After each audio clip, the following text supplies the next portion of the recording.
শিবপ্রিয়ার বুকের ভিতরে একটা ভীষণ বেদনা ঠেলিয়া উঠিল। সে কহিল, দাঁড়া, তোর বুঝি ভাগ্যি ফিরেছে? একটু আগে যেন দাদার গলার সাড়া পেলুম। নীরজাও সেই সাড়া পাইয়াছিল, তাই সে চোখ খুলিয়াছে। শিবপ্রিয়া বাহিরে গেল। দালানে বসিয়া শ্রীপতি তেল মাখিতেছিল, মা নিকটে দাঁড়াইয়া। শিবপ্রিয়া গিয়া সহৎস্বরে ডাকিল, দাদা।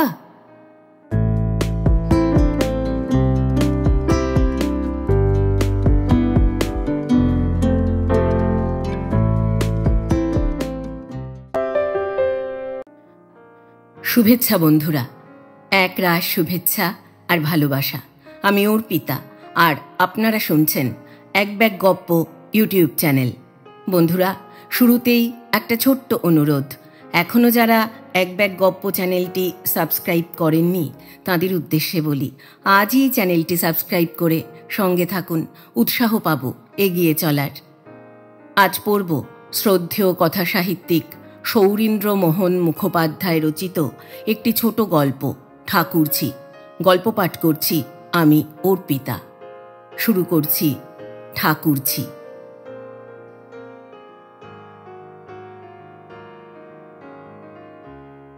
নীরজা রান্নাঘরে ঝোল সাঁতলাইতেছিল।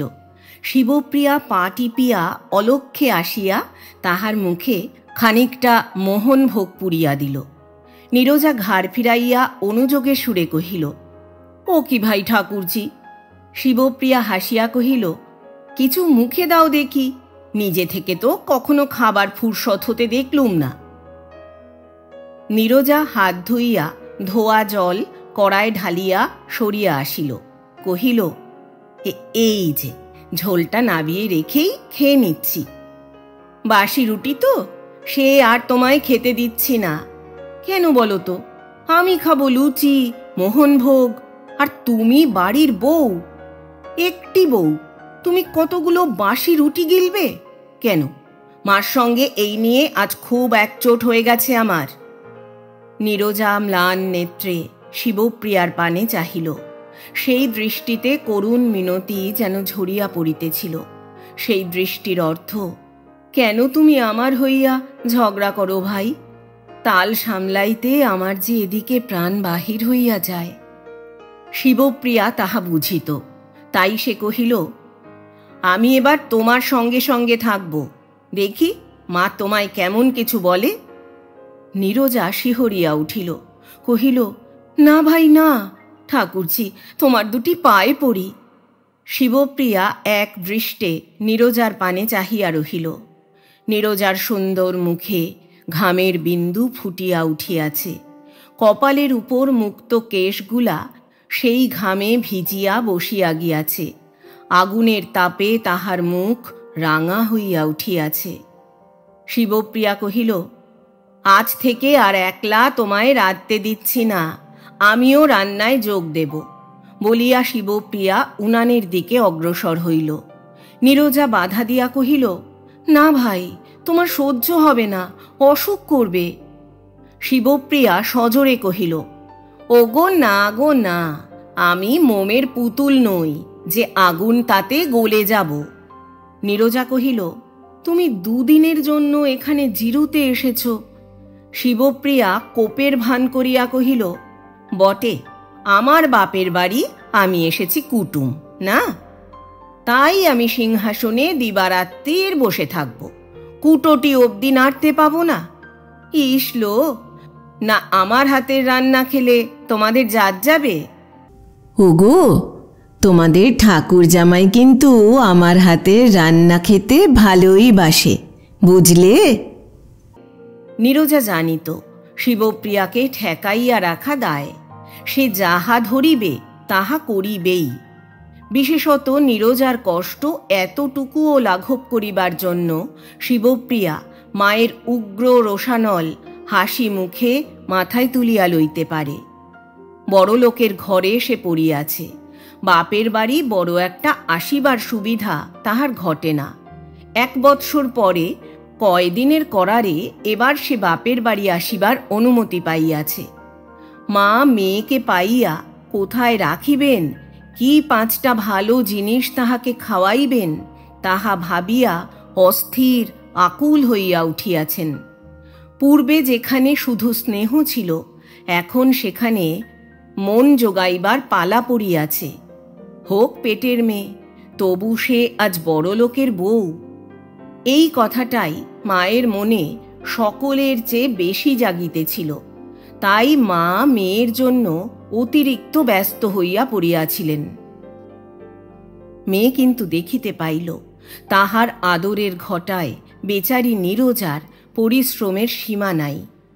আবার শুধু তাহাই নয়, মুখ টিপিয়া এতখানি যে খাটিয়া সারা হইয়া যাইতেছে, তাহার উপর জুলুমেরই কি অন্ত আছে? আবার শুধুই জুলুম? শিবপ্রিয়া নারী, সে জানে সংসারের কাজে নারী যতই খাটিয়া সারা হোক না কেন, সে খাটুনি কিছুই তাহার গায়ে লাগে না, যদি এই সকল খাটুনির পিছনে স্বামীর ভালোবাসায় জুড়াইবার একটা আশ্রয় থাকে। কিন্তু এক্ষেত্রে নীরজার ভাগ্যে তাহারও অভাব। প্রবল প্রতাপ ভাই তাহার স্ত্রীর ভালোবাসার ধার মোটেই ধারিত না। বউ যখন গভীর রাত্রে পরিশ্রমান্তে জুড়াইবার জন্য ঘরের কোণে গিয়া আশ্রয় লয়, ভাই শ্রীপতি তখন নীচ ও জঘন্য আমোদ প্রমোদের চেষ্টায় বাহিরে ঘুরিয়া বেড়ায়। মার তো সেদিকে শাসন মোটেই নাই, বরং তিনি ছেলেকে এই দিক দিয়া একরূপ প্রশ্রয় দিয়াই আসিতেছেন। বহুদিন পরে ভাইয়ের সংসারে আসিয়া এই বিষদৃশ ব্যাপার দেখিয়া শিবপ্রিয়ার চিত্ত জ্বলিয়া উঠিল। সে ভাবিল, দূর হোক, এখনই চলিয়া যাই। কিন্তু না, বেচারি নীরজার প্রতি সুগভীর মমতাই তাহাকে এখানে আটকাইয়া রাখিল। সে ভাবিল, নীরজার সম্বন্ধে একটা কিছু ব্যবস্থা করিয়া তবে সে এখান হইতে নড়িবে।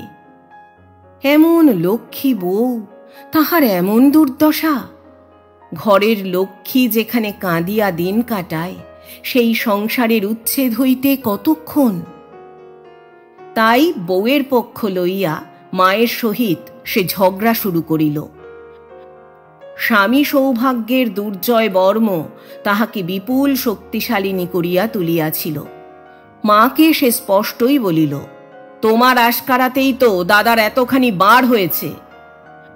মা বলিলেন, তা যা বল বাপু, শ্রীপতি আমার একালের ছেলেদের মতো বেহায়া নয় যে বউকে মাথায় তুলে নাচবে।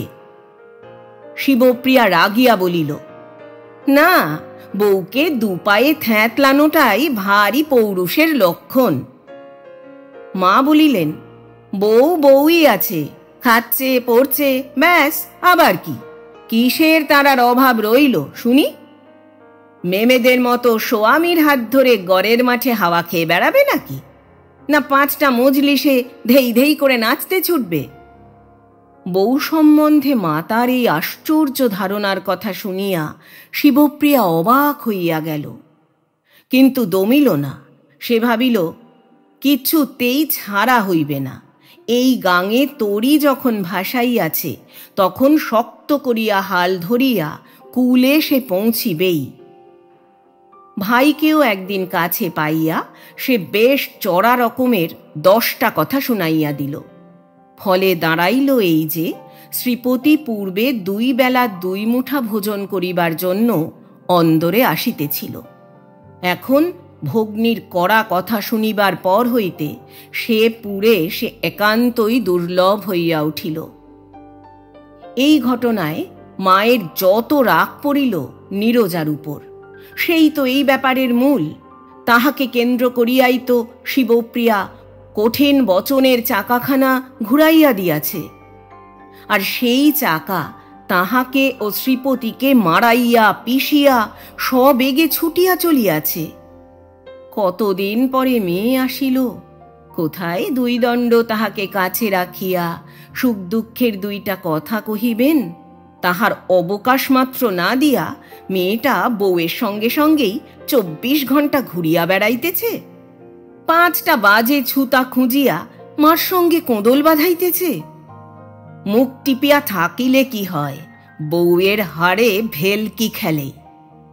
তাই বউয়ের উপর তাহার আক্রোশ সীমা ছাপাইয়া উঠিল। বউকে অন্তরালে পাইলেই মনের জ্বালায় বেশ 2-4টা তীব্র ছিটা তিনি তাহার উপর নিক্ষেপ করিতে ভুলিলেন না। নীরজা চোখের জল মুছিয়া ভাবিল, হায় ঠাকুরঝি এ করিল কি? মধু পাইবার প্রত্যাশায় মধুচক্রে খোঁচা দিয়া মধু তো পাওয়াই গেল না। এখন হুলের বিষে তাহার যে প্রাণ যাইবার জো হইয়াছে। মনে সুখ তো তাহার ছিলই না, স্বস্তি একটু ছিল। সেই স্বস্তিটুকুও ঠাকুরঝি আজ দূর করিয়া দিতেছে। হায়, সে 2 দিনের লোক, তাই 2 দিন পরেই দূরে চলিয়া যাইবে। কিন্তু সে বুঝিতেছে না এই 2 দিনে সংসারটায় যে দারুণ ঘূর্ণাবর্তের সৃষ্টি করিয়া যাইতেছে, সেই ঘূর্ণাবর্তের মধ্যে পড়িয়া নীরজার পক্ষে টেকিয়া থাকা কতখানি কঠিন হইয়া দাঁড়াইবে। রান্নাঘরে মেয়ের গলার সাড়া পাইয়া মা পা টিপিয়া তথায় আসিয়া দাঁড়াইলেন। বউয়ের পানে রক্তদৃষ্টি নিক্ষেপ করিয়া কহিলেন, ননদের সঙ্গে গানে গল্পে ঝোলটা শেষে পুড়িয়ে ফেলো না যেন। ও কোথায় 2 দিনের জন্য এলো বাপের বাড়িতে জিরুতে, না দিবারাত্রির ওকে ধরে ফুসলানো হচ্ছে। শেষে রান্নাঘরে এই উনুনের পাশে আগুন তাতে অবধি ওকে টেনে আনা হয়েছে। নীরজা মাটির পানে চাহিয়া রহিল। শিবপ্রিয়া ফোঁস করিয়া উঠিল, ও কেন ডাকতে যাবে? আমি নিজে এসেছি। সকাল থেকে মানুষটা কিচ্ছু না খেয়ে রেঁধে সারা হচ্ছে। কি খেলে না খেলে সেদিকে কারো নজরই নেই। তাই ওর মুখে জোর করে একটু মোহন ভোগ পুড়ে দিলুম। মা বলিলেন, বড় লোকের মেয়ের মুখে বুঝি রুটি আর রোচে না? শিবপ্রিয়া চিৎকার করিয়া উঠিল, মা! সে স্বরে মা চমকিয়া থামিয়া গেলেন। শিবপ্রিয়া বলিল, তুমি ওকে যা খুশি বকতে পারো, কেননা ও তোমার বউ। এখন ওকে হাতের মুঠোর মধ্যে পেয়েছ, কিন্তু তাই বলে ওর বাপের নামে খোঁটা দিও না বলছি, খবরদার। ও ভালো মানুষ, তাই চুপ করে সহ্য করছে। আমায় যদি কেউ এমনি করে আমার মরা বাপের নামে খোঁটা দিত, তাহলে আমি কি করতুম জানো? নখে করে তাকে ছিঁড়ে ফেলতুম। তা সে আমার যত বড় গুরুজনই হন না কেন, স্বামী হলেও রেহাই দিতুম না। মেয়ের কথায় মা ভরকাইয়া গেলেন। শিবপ্রিয়ার চোখ 2টা আগুনের মতো জ্বলিতেছিল, রাগে সর্বাঙ্গ থরথর করিয়া কাঁপিতেছিল। মা বলিলেন, এখন আয় বাপু, রান্নাঘর থেকে চলে আয়। তোর মাথা গরম হয়ে উঠেছে, এখনই আবার ফিটটিট হয়ে পড়বি। কত করে তো ফিট বন্ধ হয়েছে, আয় চলে আয়। মা মেয়ের হাত ধরিয়া মৃদু আকর্ষণ করিলেন। শিবপ্রিয়া কহিল, না, আমি যাব না, ছাড়ো আমায়। আমি আজ রাঁধব, বউকে রাঁধতে দেব না। তুমি যাও, আমায় রাগিও না বলছি, তাহলে অনর্থ বাঁধবে। মা ভয়ে সরিয়া গেলেন। যাইবার সময় বউয়ের পানে যে দৃষ্টি হানিয়া গেলেন, তাহাতে যেন আগুন ঠিকরাইয়া বাহির হইতেছিল। নীরজা কাঠের পুতুলের মতোই নিস্পন্দ দাঁড়াইয়া রহিল। তাহার যেন চেতনা ছিল না। চোখের সামনে এই যে ঘটনাটা ঘটিয়া গেল, ইহা কি সত্য? যখন জ্ঞান হইল, তখন সে দেখে শিবপ্রিয়া কোমরে কাপড় জড়াইয়া কানি দিয়া কড়ার আংটা ধরিয়া উনান হইতে ঝোলের কড়া নামাইতেছে। সে ছুটিয়া গিয়া ডাকিল, ঠাকুরঝি। শিবপ্রিয়া তখন একেবারে ঠান্ডা হইয়া গিয়াছে। সহজভাবেই সে বলিল, দে তো ভাই ওই কাশিখানা, ঝোলটা ঢেলে রাখি। কেমন, এই হয়েছে তো? দেখ, আর থাকলে ঝোলটা মরে একেবারে কাই হয়ে যাবে না? যন্ত্রচালিতের মতো নীরজা কাশি আগাইয়া দিল। শিবপ্রিয়া কাশিতে ঝোল ঢালিয়া রাখিয়া খুন্তি দিয়া কড়া চাচিয়া ফেলিল। পরে কড়ায় জল ঢালিয়া ভিজা নেতা দিয়া কড়ার গা রগড়াইয়া জলটা বাহিরে নর্দমার ধারে ঢালিয়া আসিল। কহিল, এই কড়াতেই অম্বলটা চড়িয়ে দিই তাহলে, কেমন? তুই ভাই মশলাটা ঠিক করে দে, আমি ততক্ষণে চালতা কটা ছেঁচে নিই। করারের তখনও কয়দিন বাকি ছিল। শিবপ্রিয়ার শাশুড়ি লিখিয়া পাঠাইলেন, হঠাৎ তাহার গৃহে তাহার এক দৌহিত্রের অন্নপ্রাশন উপস্থিত। বীরেন যাইয়া কাল শিবপ্রিয়াকে লইয়া আসিবে। শিবপ্রিয়ার মনটা অস্থির হইয়া উঠিল। সে নীরজার পানে চাহিল। নীরজার মুখে চোখে করুণ বেদনার একটা ছায়া পড়িয়াছিল। ঠাকুরঝি চলিয়া যাইবে?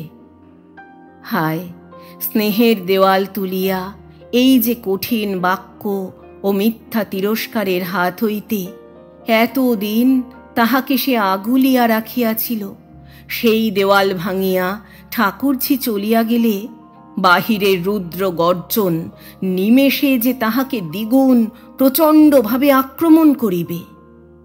এখন সেগুলার আক্রোশ যে ভীষণতর হইবে সেই বিষয়ে কিছুমাত্র সংশয় ছিল না। হায়, কেন সে আসিল? কেন সে এমনভাবে ঘাঁটাইয়া শাশুড়ির চিত্তের আগুনটাকে এতখানি গাঢ় তীব্র করিয়া দিল? এখন তাহার উপায়? শিবপ্রিয়াও ঠিক এই কথাটা ভাবিতেছিল। সে ভাবিল, রুদ্রভাব ধরিয়া সে ভালো করে নাই। শান্তভাবে কথাগুলা পারিয়া গৃহে শান্তি আনিবার চেষ্টা করিলে বোধ হয় কিছু ফল হইত। তাহার অনুপস্থিতিতে নীরজার অসহায় ভাব কল্পনা করিয়া সে ব্যথিত হইয়া পড়িল। সে ভাবিল, দাদাকে একবার পাইলে হয়, নরম কথায় তাহাকে একবার সে বুঝাইয়া দেখিবে। কিন্তু শ্রীপতি আজ কয়দিন আর বাড়ির চৌকাঠ মারাইবারও অবকাশ পায় নাই। কাল সকালে বীরেন আসিয়া শিবপ্রিয়াকে লইয়া যাইবে। মেয়ে চলিয়া যাইবে। মা তাই পূর্ব রাত্রে তাহার ভোজনের জন্য একটু বিশেষ আয়োজন করিয়াছিলেন। অনেক রাত্রে সংসারের লেঠা চুকাইয়া নীরজা যখন শুইতে আসিল, তখন তাহার মাথাটা খুবই ধরিয়া উঠিয়াছে। শিবপ্রিয়া আসিয়া কহিল, আজ আমি তোর কাছে শোব ভাই। শিবপ্রিয়া বিছানায় পড়িয়া নীরজাকে বুকের মধ্যে জড়াইয়া ধরিল। সে চমকিয়া উঠিল, এ কি, গা যে তাহার পুড়িয়া যাইতেছে। শিবপ্রিয়া ধর্মরিয়া উঠিয়া কহিল, তোর যে জ্বর হয়েছে বউ? পরে তাহার কপালে হাত দিয়া কহিল, না, বেশ জ্বর, গা একেবারে পুড়ে যাচ্ছে। আর এই জ্বরে আগুন তাতে সারাক্ষণ সব তুই করলি? তাই বুঝি আমাকে আজ ওধারে আর ঘেঁষতেও দিলিনি? বললি, না ভাই, কাল তুমি চলে যাবে, মার কাছে আজ থাকো গে। আমিও যেমন নেকি, কিচ্ছু বুঝলুম না। শিবপ্রিয়া উঠিয়া মার ঘরে গেল, ডাকিল, মা। মা তখন মনে মনে জ্বলিতেছিলেন। আহারের এতখানি আয়োজন করা গেল, তা শ্রীপতি তাহার কিছুই মুখে দিল না। সাধে কি শিবপ্রিয়া এত কথা শুনাইয়া দেয়? কেন বাপু, তুই ঘরের ছেলে, তোর এমন রাগ করিয়া বাহিরে পড়িয়া থাকা কেন? যুক্তিতর্কের পর রাগটা পড়িল বউয়ের ওপর। সেই সর্বনাশী তো যত নষ্টের মূল। এমন বউকে বিদায় করিলেই না হাড়ে বাতাস লাগে। মেয়ের ডাক শুনিয়া মা কহিলেন, আয়, শুবি আয়। শিবপ্রিয়া কহিল, শোবার কথা হচ্ছে না মা, বউয়ের খুব জ্বর হয়েছে, এখনই কাউকে একজন ডাক্তার ডাকতে পাঠাও। আবার সেই বউয়ের হইয়া ওকালতি। মা জ্বলিয়া উঠিয়া কহিলেন, হ্যাঁ, দেউড়িতে আমার 5টা বাইক বরকন্দাজ বসে আছে তো, এই যে এত্তেলা পাঠাই। শিবপ্রিয়া মুহূর্তে কঠিন হইয়া উঠিল। এই সে একটু পূর্বেই প্রতিজ্ঞা করিয়াছিল আর কঠিন হইবে না, কিন্তু উপায় নাই। সে কহিল, আর তোমার ছেলের কি মেয়ের যদি অসুখ করত আজ? সেই কথার জবাব না দিয়া মা পাশ ফিরিয়া শুইলেন। কহিলেন, যা তোর খুশি হয় কর গে বাছা, কর না। সারাদিন পর ঘুমিয়ে যে একটু আরাম পাবো তারও জো নেই। শিবপ্রিয়া নিরাশ নিরুপায় চিত্তে নীরজার ঘরে ফিরিয়া আসিল। বাক্স হইতে ওডিকোলনের শিশি বাহির করিয়া তাহাতে রুমাল ভিজাইয়া নীরজার কপালে পটি আঁটিয়া দিল। সারা রাত্রি জাগিয়া বসিয়া সে নীরজার শুশ্রূষা করিল। নীরজা কতবার কহিল, ও কি ভাই ঠাকুরজি, অত কেন, আমি তো বেশ আছি, তুমি ঘুমো। ভোরের দিকে নীরজা জ্বরের ঘোরে কেমন আচ্ছন্ন হইয়া রহিল। শিবপ্রিয়া অস্থির হইয়া পড়িল। এই বাড়ির কাহারও কাছে কোনো সাহায্য পাইবে না সে। বীরেন আসিলে যাহা হয় একটা ব্যবস্থা করিতে পারিবে ভাবিয়া বীরেনের আশাপথ চাহিয়াই সে নীরজার গায়ে মাথায় হাত বুলাইতে লাগিল। সকালে মা আসিয়া ঘরের দ্বারে উঁকি পাড়িলেন। মা হাঁকিলেন, এখনো নবাব পুত্রীর ঘুম ভাঙল না? আজ বীরেন আসছে, খাবার দাবারের একটু উদ্যোগ সুযোগ করতে হবে, তো হুঁশই নেই। শিবপ্রিয়া কহিল, তোমার ভয় নেই মা, এই বাড়িতে সে জলগ্রহণ করবে না, তার ব্যবস্থাও আমি করব ক্ষণ। তোমার কোনো ভাবনা নেই, তুমি ঘুমোও গে যাও। মেয়ের মুখের কাছে মা দাঁড়াইতে পারিতেন না। অগত্যা তিনি চুপ করিয়া গেলেন। যথাসময়ে বীরেন আসিয়া বাহিরে হাঁকিল, দাদা। শিবপ্রিয়া ঝিকে কহিল, তোর জামাইবাবু এসেছে রে, এইখানে ডেকে নিয়ে আয় তো। বীরেন আসিলে শিবপ্রিয়া কহিল, তোমার গাড়ি আছে? এখনই একজন ডাক্তার ডেকে আনো, বউয়ের কাল রাত্রির থেকে খুব জ্বর।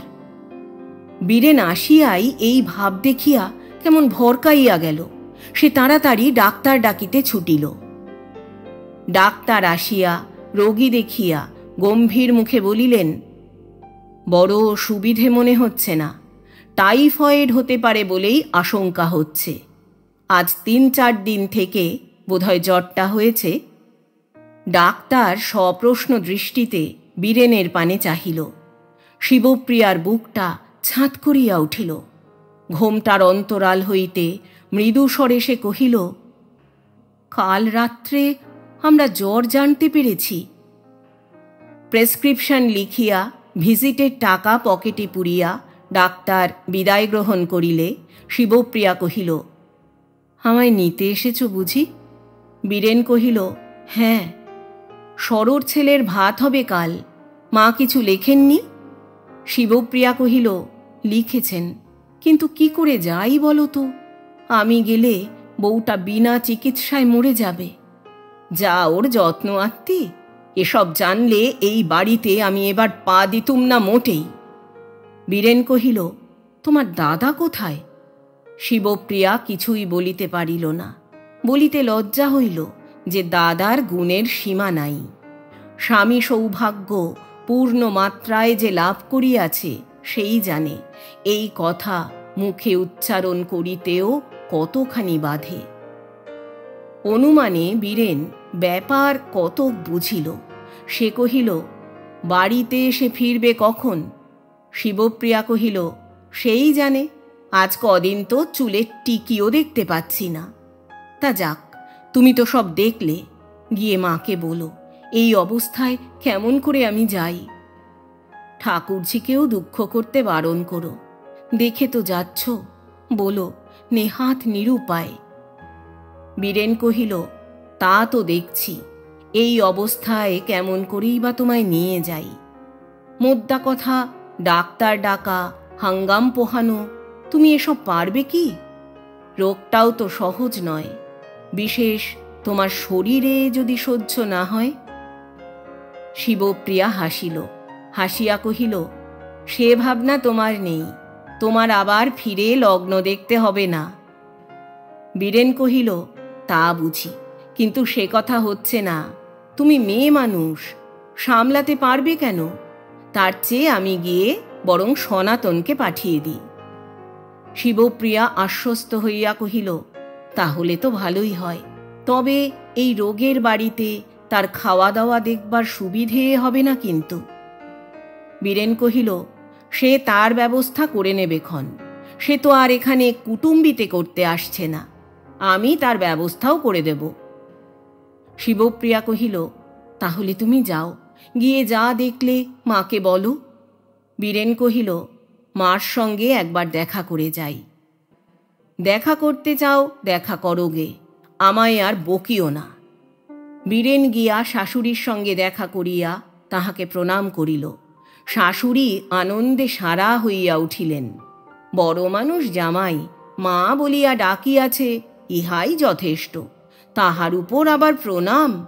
শাশুড়ি কহিলেন, রান্না এখনই চাপিয়ে দিচ্ছি, দুটি খেয়ে যাও বাবা। বীরেন কহিল, না মা, তার জন্য ভাববেন না, বৌদি শাহরুখ এসে ওরই হাতে একদিন তখন খেয়ে যাব, আমার এখন ঢের কাজ, দাঁড়াবার সময় নেই। বীরেন চলিয়া গেল। শাশুড়ি বুঝিলেন এ শিবপ্রিয়ারই কাজ, সেই জামাতাকে নিষেধ করিয়া দিয়াছে যে এখানে আহার করিও না, নিশ্চয়। কিন্তু কেন এ নিষেধ? ইহারও মূলে ওই বউ। তিনি অস্থির হইয়া উঠিলেন। এমন সর্বনাশীকেও তিনি ঘরে আনিয়াছিলেন যে মুহূর্ত শান্তি নাই। ইহারই জন্য ছেলে তাহার ঘর ছাড়িয়া গেল। মেয়ের মুখ সদাই অপ্রসন্ন, শুধু অপ্রসন্ন, মার উপর মেয়ের মন একেবারে তাতিয়া রহিয়াছে। তিনি ফুঁসিয়া মনে মনে ভাবিলেন, বউয়ের যদি এখন ঘটনাক্রমে একটা ভালো মন্দ কিছু ঘটিয়া যায় তবেই মঙ্গল, নিজের ছেলে ও মেয়েকে আবার তিনি ফিরিয়া পাইবেন। আহা, তেমন দিন কি হইবে? বিশ্বের ভগবান বুঝি এই প্রার্থনা শুনিয়া সেদিন শিহরিয়া উঠিয়াছিলেন। 4 দিন জ্বরভোগের পর সেদিন দুপুর বেলায় নীরজা চোখ মেলিয়া ডাকিল, ঠাকুরজি। তাহার হাত দুইটা শিবপ্রিয়ার কোলের উপর লুটাইয়া পড়িল। সনাতন আসিয়া ঘরের বাহিরে ডাকিল, বৌমা। শিবপ্রিয়া কহিল, কেন বাবা? হইটুকু এনেছি মা, খাওয়াতে পারবে? শিবপ্রিয়া উঠিয়া গিয়া ক্যাপ লইয়া আসিল। নীরজাকে ডাকিল, বউ। নীরজা ধীরে ধীরে চোখ মেলিয়া কহিল, কেন ভাই? এইটুকু খেয়ে নাও। আর কেন ঠাকুরজি? নীরজার চোখের কোলে জল গড়াইয়া পড়িল। শিবপ্রিয়া আঁচল দিয়া সেই অশ্রু মুছাইয়া দিল। পরে হয়ের ক্যাপ নীরজার মুখে ধরিয়া কহিল, এইটুকু খাও ভাই। নীরজা আপত্তি না করিয়া পান করিল। কহিল, ঠাকুরজি, তোমার ভাই বড় কষ্ট হচ্ছে। শিবপ্রিয়া কহিল, এখন সেই কষ্টটুকু সার্থক করো দেখি। নীরজা কিচ্ছু বলিল না। উদাস ম্লান নেত্রে বাহিরের পানে চাহিয়া রহিল। শিবপ্রিয়া তাহাকে বাতাস করিতেছিল। দৃষ্টি তাহার নীরজার মুখের পানে, যে মুখ এত দুঃখেও সর্বক্ষণ সে হাসি ভরা দেখিত, সেই মুখ আজ বাসি ফুলের মতোই শুষ্ক মলিন হইয়া গিয়াছে। তাহার কপালের উপর 2-4 গাছি কেশের গুচ্ছ উড়িয়া পড়িয়াছিল, রেশমের মতোই কোমল কেশ। সেগুলা হাত দিয়া সরাইয়া নীরজার মুখের কাছে মুখ আনিয়া শিবপ্রিয়া কহিল, কি ভাবছ? নীরজার চোখ জলে ভরিয়াছিল। বাহিরের এই করুণ সমবেদনা মাখা প্রশ্নের ঘা খাইয়া মুহূর্তে তাহা ঝরিয়া পড়িল। নীরজা বালিশে চোখ মুছিয়া ডাকিল, ঠাকুরজি, ঠাকুরজি। তাহার গলার স্বর কাঁপিয়া ভাঙিয়া গেল।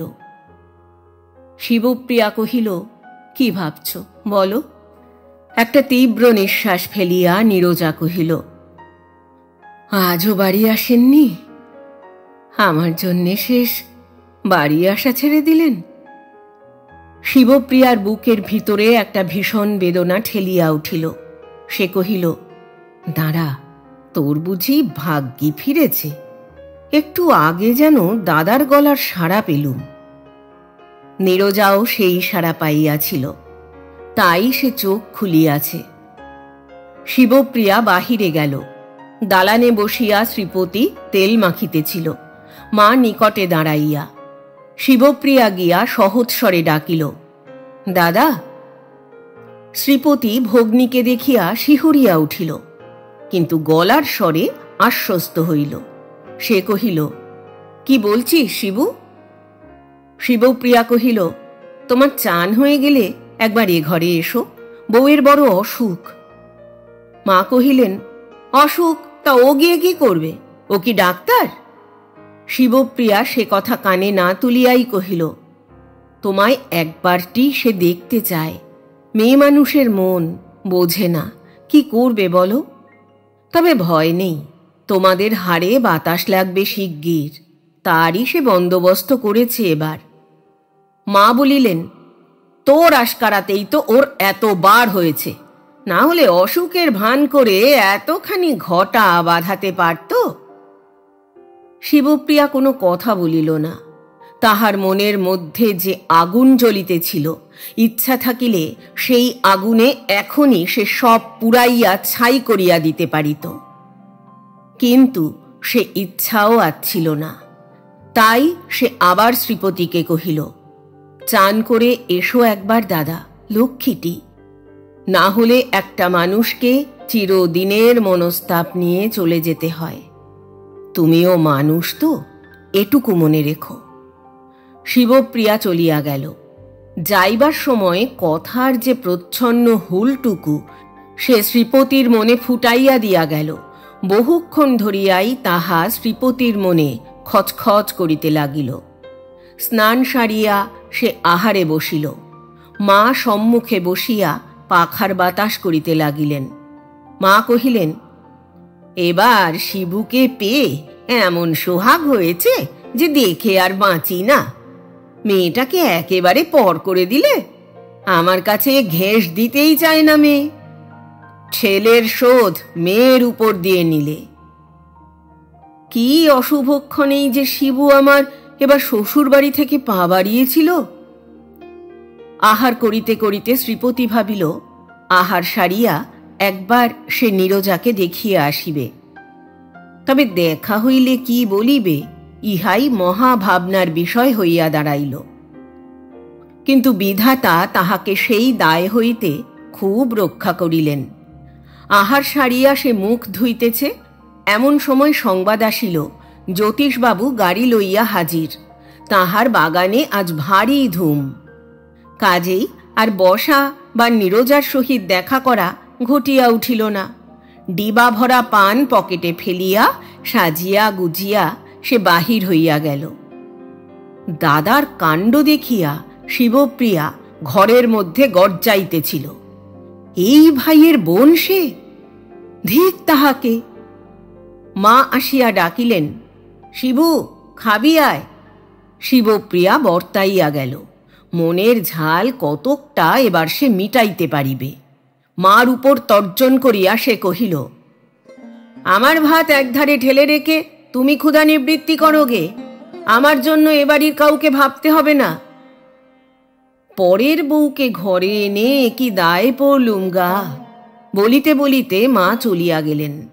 তাহার মনে হইল, বউটাকে ধরিয়া দুই হাতে যদি তাহাকে একবার পিটিতে পারিতেন, তবেই বুঝি এই প্রাণের জ্বালা কতক জুড়াইত। শাশুড়ি ও ননদের কথা নীরজা সকলই শুনিল। শাশুড়ি চলিয়া গেলে শিবপ্রিয়াকে সে কহিল, তুমি যাও ঠাকুরজি, খেয়ে নাও গে, আমি তো বেশ আছি, এখন যাও ভাই। শিবপ্রিয়া কিচ্ছু বলিল না। রাগে সে কাঠ হইয়া বসিয়া রহিল। নীরজা আবার কহিল, যাও না ভাই, খেয়ে এসো গে। নীরজার মাথায় আইস ব্যাগ চাপিয়া শিবপ্রিয়া কহিল, এই বাড়িতে জলগ্রহণ করতে বলো তুমি। নীরজা এই কথায় বড় আরাম বোধ করিল না। সে কহিল, যে কটা দিন আর আছি ভাই, একটু শান্তিতে কাটতে দাও। আমাকে নিয়ে যে এই খেচাখেচি। শিবপ্রিয়া বুঝিল নীরজার প্রাণের কোনখানটায় কি ব্যথা বাজিতেছে।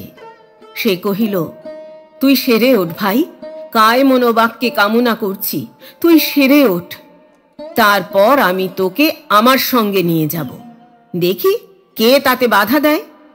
যদি আজ তোর মা বেঁচে থাকতেন তো যেমন করে পারতুম তোকে নিয়ে গিয়ে তার হাতে তুলে দিয়ে নিশ্চিন্ত হতে পারতুম।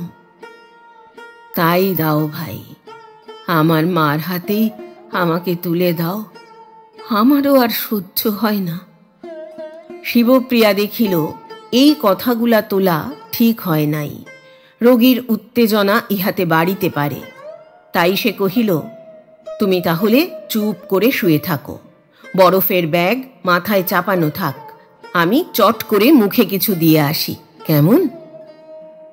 হ্যাঁ, তুমি যাও, ভয় নেই, এর মধ্যে আমি যাব না বলিয়া নীরজা হাসিল। শিবপ্রিয়া চোখ চাহিয়া সেই হাসি দেখিল, তাহার বুক কাঁপিয়া উঠিল। এই হাসি সেই দীপ নিবিবার পূর্বে যেমন একবার দপ করিয়া জ্বলিয়া উঠে, তেমনি যে মনে মনে মা কালীকে ডাকিয়া নীরজার রোগ ও পাণ্ডু মুখে সে একবার হাত বুলাইল। এই স্পর্শে সব গ্লানি তার মুছিয়া যাক। তারপর বাক্স হইতে একটা টাকা বাহির করিয়া নীরজার মাথায় ছোঁয়াইয়া সেটিকে আঁচলে বাঁধিয়া সে ঘর হইতে বাহির হইয়া গেল। সেদিন শেষ রাত্রে নীরজা কেমন অস্থির হইয়া পড়িল, চোখের চাহনিও কেমন এলোমেলো। বিছানায় পড়িয়া সে ছটফট করিতেছিল, ভিতর হইতে কেমন একটা জ্বালা ফুটিয়া বাহির হইতেছে, প্রাণ যেন হাঁপাইয়া ওঠে। শিবপ্রিয়া তাহারি বালিশে মাথা রাখিয়া সবেমাত্র একটু ঘুমাইয়া পড়িয়াছিল।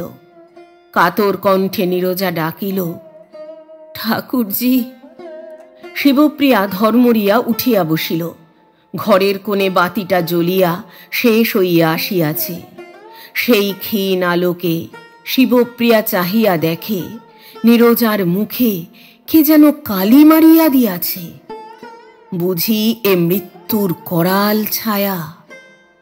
তাড়াতাড়ি আর একটা বাতি জ্বালিয়া সে ঘরের বাহিরে আসিল, ডাকিল, সনাতন।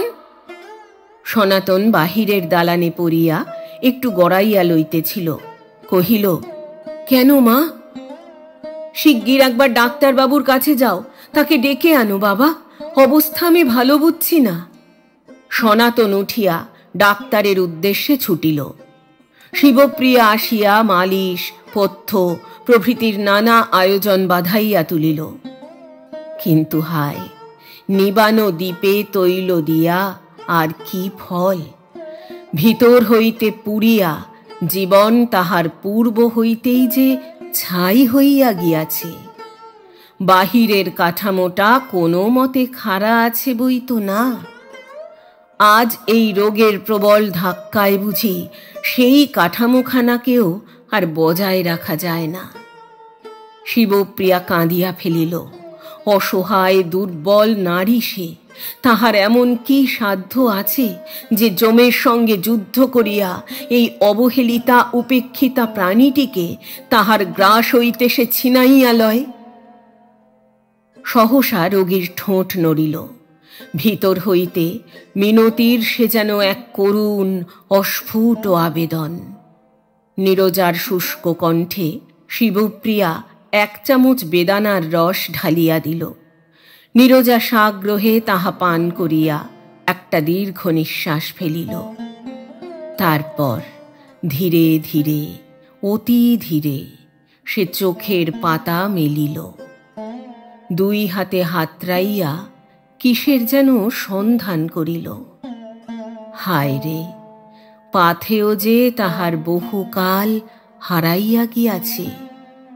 কি সম্বল লইয়া এখন এই দীর্ঘ পথে সে যাত্রা করে। শিবপ্রিয়া ঔষধ ঢালিয়া নীরজাকে পান করাইল। নীরজা কহিল, আহ। পরে শিবপ্রিয়ার পানে স্থির দৃষ্টিতে সে চাহিল। শিবপ্রিয়া আদর করিয়া 2 হাতে তাহার মুখখানি ধরিয়া চুম্বন করিল, কহিল, কি চাচ্ছ ভাই, বলো। নীরজা কোনো কথা বলিতে পারিল না। তাহার দুই চোখ বহিয়া শুধু ঝরঝর করিয়া অশ্রু ঝরিয়া পড়িল।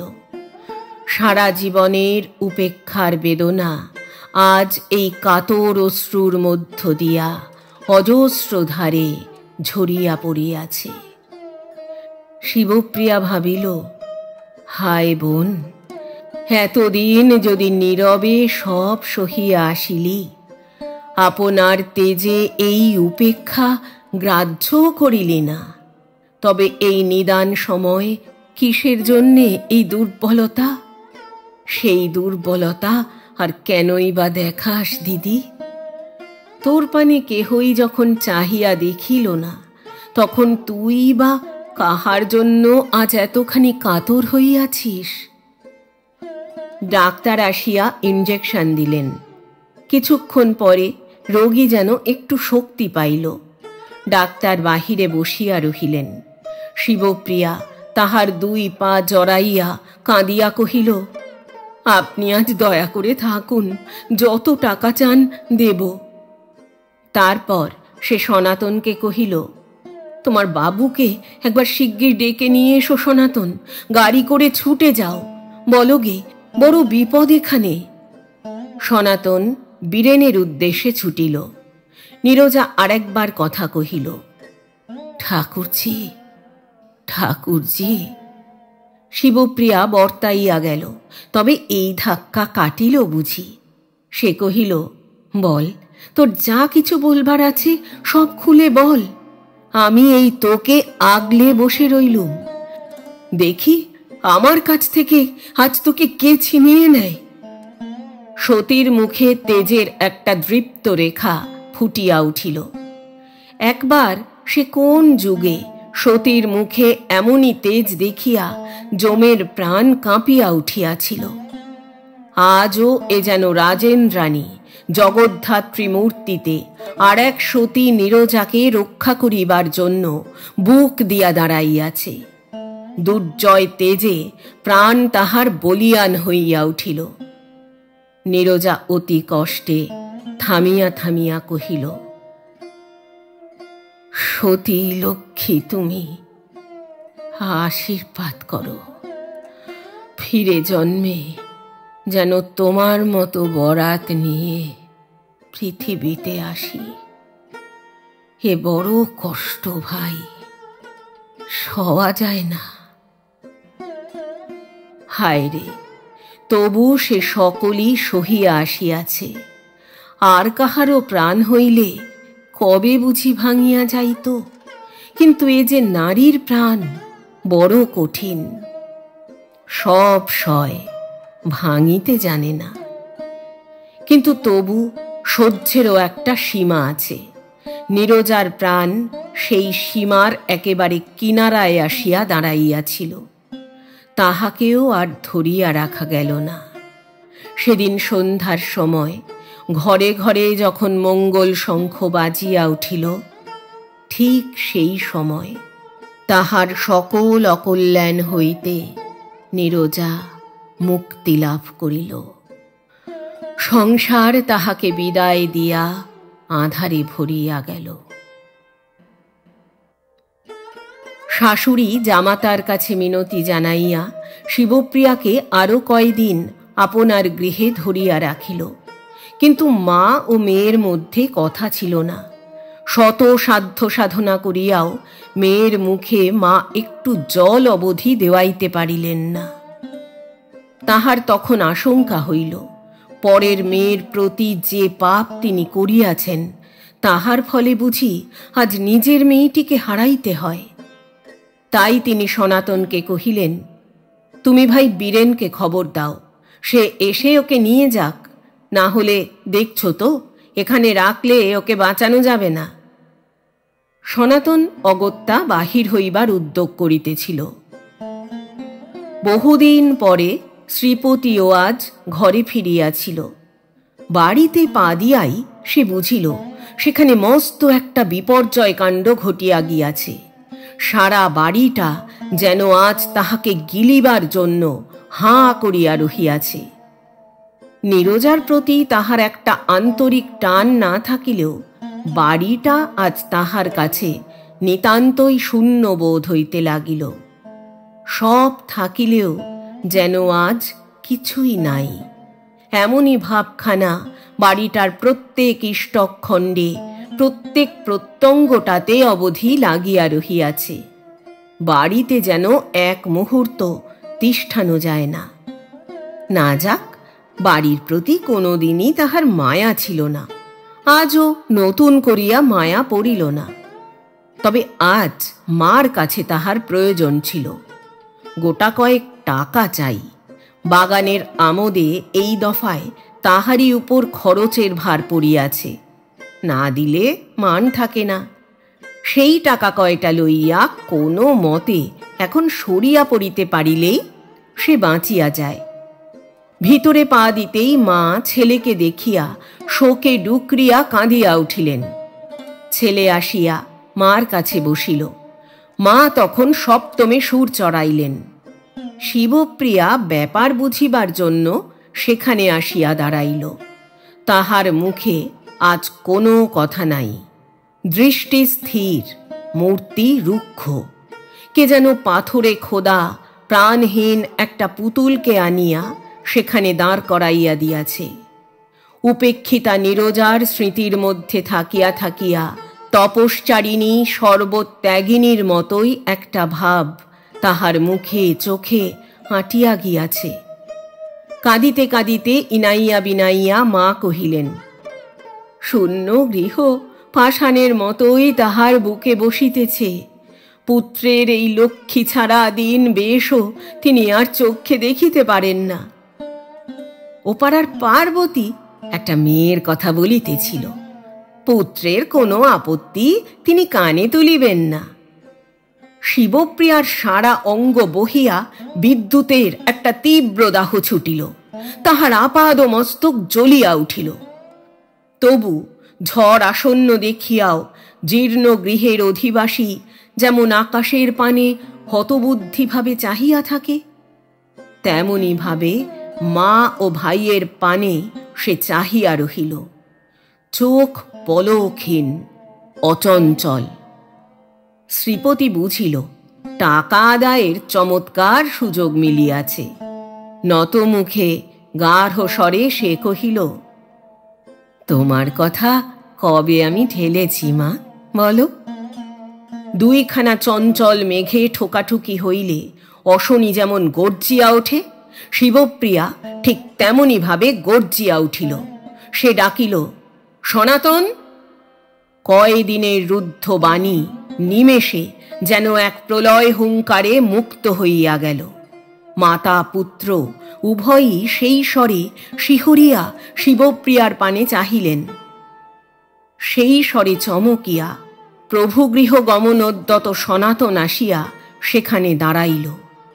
চাহিয়া দেখিল, মার এ কি করালিনী মূর্তি! চোখে যেন প্রলয়ের আগুন জ্বলিতেছে। শিবপ্রিয়া কহিল, সনাতন, এখনই গাড়ি নিয়ে এসো, আমি চলে যাব, এখনই চলে যাব। এই বাড়িতে আর এক মুহূর্ত থাকব না। এই বাড়িতে যদি আর কখনো জলগ্রহণ করি তো আমি বাপের বেটি নই। কথাটা বলিয়া বিদ্যুতের মতোই সেখান হইতে সে সরিয়া গেল।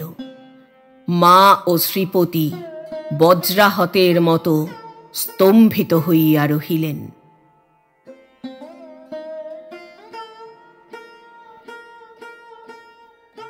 এতক্ষণ শুনলেন শ্রদ্ধেয় লেখক সৌরীন্দ্রমোহন মুখোপাধ্যায় রচিত একটি ছোট গল্প ঠাকুরঝি।